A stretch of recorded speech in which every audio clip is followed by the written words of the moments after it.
Dear children, I hope you all are safe at home. In this video session, you are going to view Standard 9 English Term 2 Unit 4 Prose 17 Oranges. In the story, the narrator was caught by the policeman and how he managed a tricky situation to escape from the policeman. Come, let's enter into the video session to know more about the story. Hello children, welcome to Standard 9 English Term 2 Prose Unit 4 17 Oranges. In the story 17 Oranges, let us see if the narrator is able to cleverly manage a tricky situation or not. Let us see about the author. The author name is William Norton. He was an Irish-born British playwright and author. He worked as a weaver, coal bagger and lorry driver before he started writing. His preferred environment was working class society, which is reflected in much of his work. He wrote many novels, short stories, plays and children's books. He is best known for the play Alfie. His 1977 children's novel My Pal Spadger is an account of his childhood in 1920s Bolton. Now we'll enter into the story. Oranges. I was fond of them. I used to eat them all day and every day. But one day a policeman found 17 oranges hidden away in my pockets. He locked me up and I have never eaten an orange again. I want to tell you the story. I was driving a little pony and cart for the Swift Delivery Company and I often went in and out of the docks. Dock means an enclosed area of water in a port for the loading, unloading and repair of ships. I was not really a thief, but I usually left the dogs with something under my apron.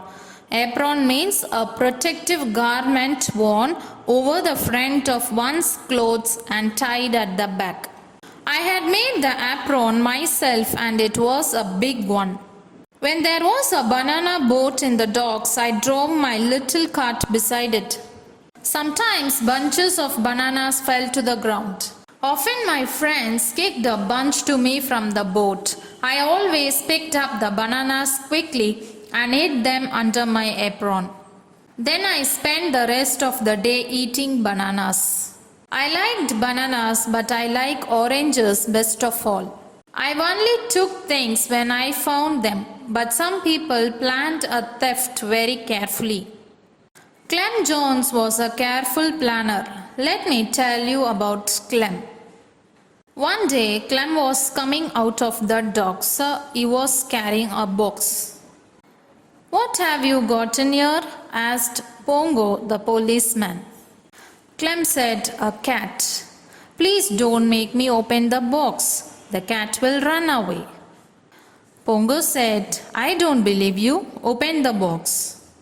"But the cat will run away," Clem said again and again. But Pongo said, "There isn't a cat in the box. Open it up." Clem got very angry but finally opened his box.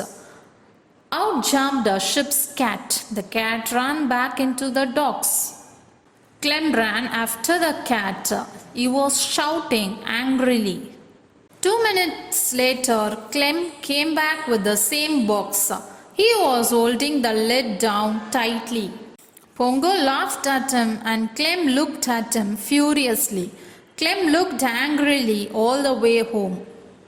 Then he smiled and opened the box in the kitchen and took out a large Dutch cheese. That was Clem's story. But I was not so lucky. Pongo, the policeman, caught me red-handed because my apron string broke. He noticed that my trouser pockets were somewhat bulging. "Hey, wait a minute," Pongo shouted. He caught me by the collar, took me into his cabin nearby, and looked into my pockets. There were 17 oranges. Pongo counted them and placed them carefully on the table. Too many people are stealing from the dogs. Pongo said, "You have stolen these oranges and concealed them in your pocket. Have you anything to say?" Concealed means the act of keeping something secret or hidden. I said nothing. I was very frightened, but I kept quiet. I had read a lot of detective stories to make the mistakes of blabbing. Blabbing means to reveal secrets. Anything you say may be used as evidence against you. I knew that the best plan was to say nothing. "So you won't say anything," said Pongo. "I'm going to bring another policeman here. He'll be a witness against you when I bring up this case in the court." Pongo left the cabin and locked the door behind him. I was very worried. I looked at the walls. I looked at the door. I looked at the 17 oranges. And I looked at the apron with its broken string. "I'll lose my job," I thought. "Perhaps I'll go to prison. What will my father say? What he will do? What can I do?" My voice said, "Eat the oranges. Eat the evidence. Eat them." "Yes," said the voice in my head. "Eat them and the evidence will be gone. Be quick. Eat them all." I thought for half a second. Then I took an orange. I peeled it and put it in my mouth. Soon only the pips were left. "You have to swallow the pips too," said the voice in my head. Pips means small hard seeds in a fruit. You have to swallow the pips and the peel. You have to swallow all the evidence. I swallowed the pips and put some of the peel in my mouth. "Don't eat," my voice said. "There isn't time. Swallow it. Be quick. Swallow it." I took a small knife from my pocket and cut the oranges into large chunks. Chunks means thick, large pieces of something. I swallowed the pieces of oranges one after the other.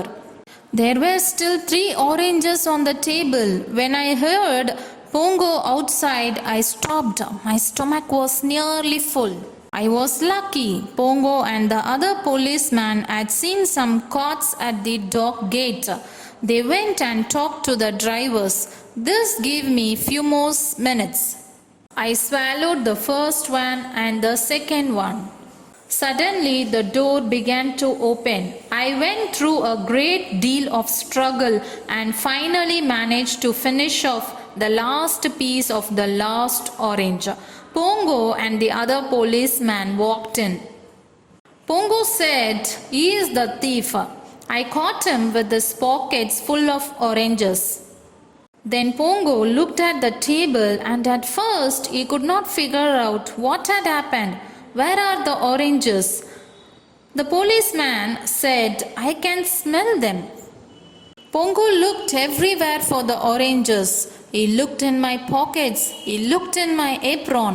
But he didn't find one orange. Finally, Pongo understood what had happened. But it was very difficult to believe.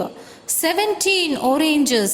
He said, 17 big oranges. How did you eat them all? But I said nothing. Pongo was not able to send me to prison. There was no evidence. Pongo became angry and shouted at me, but I didn't say a word.